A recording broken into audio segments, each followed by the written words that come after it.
Hello Leo and welcome to your December 2021 video. Now, December is a powerful month with the solar eclipse, the Venus retrograde, and Jupiter also will be changing signs.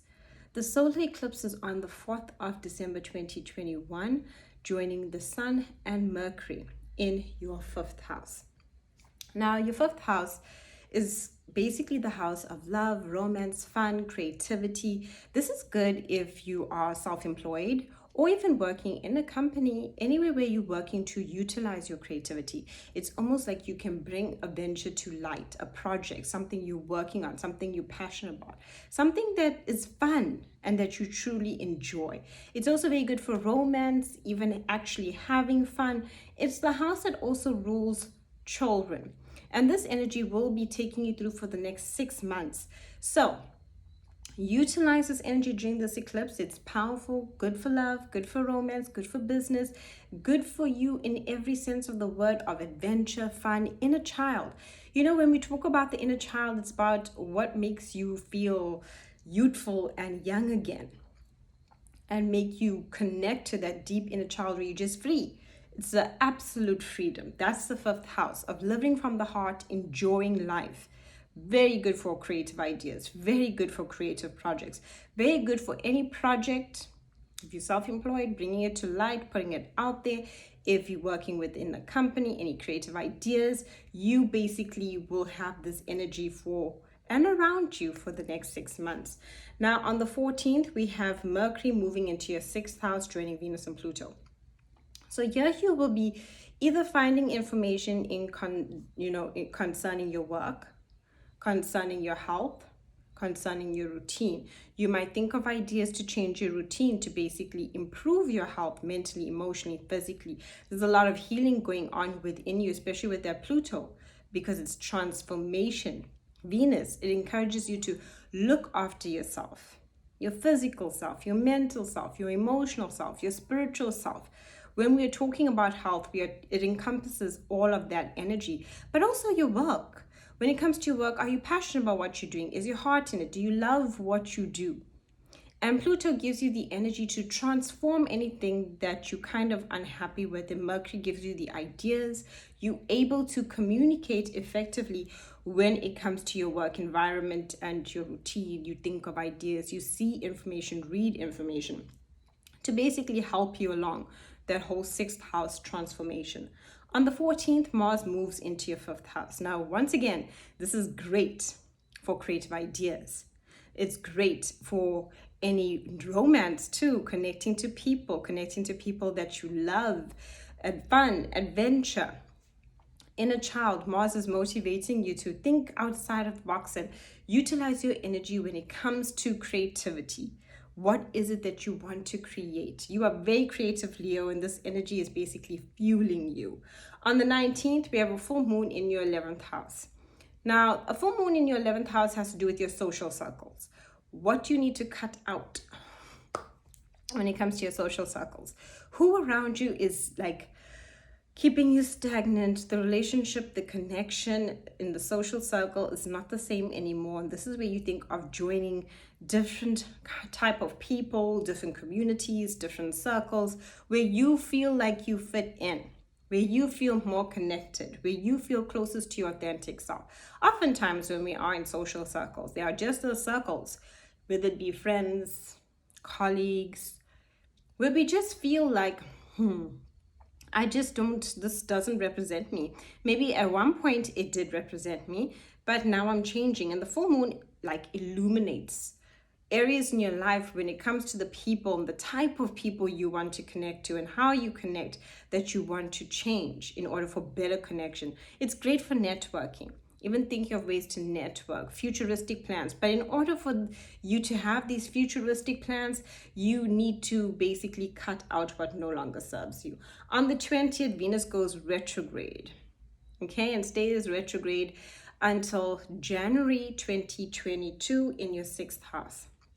Now, Venus rules over love and finance. So when it comes to love, past lovers can come back, emotional wounds can be reopened. This has to do a lot with heart healing when it comes to Venus. Healing of relationships from a mature point of view as well. Maybe before you thought of relationships in a different light, and now the people that you want to connect to are, more on your level in a sense. So say for instance, before, if you met someone, you'd be like, oh, this person is so attractive, we can definitely be together. Now this retrograde wants us to gain some maturity, and it basically gives us the idea that there's more to it. It's not just the connection, it's not just a physical attraction. It's about, can we actually communicate? Do we have the same dreams and goals? Are we on that kind of path? Or is your path different from mine? And that's just accepting that maybe we are on different paths.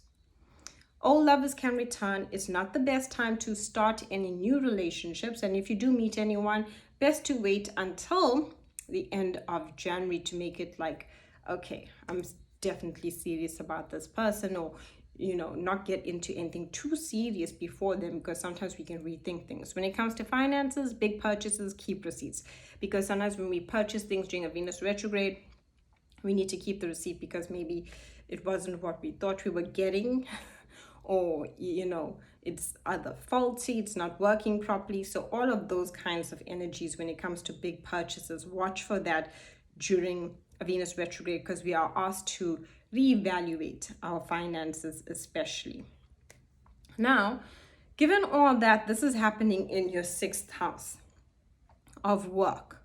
It's going to be asking you that big question. Are you passionate about what you do? How do you feel? How is it affecting you mentally, emotionally, and physically, your physical health? You might find that you might realize that you were passionate about something else many years ago, and now it comes back to you. And maybe you want to move in that direction. But there is this change. And don't make any changes during the Venus retrograde.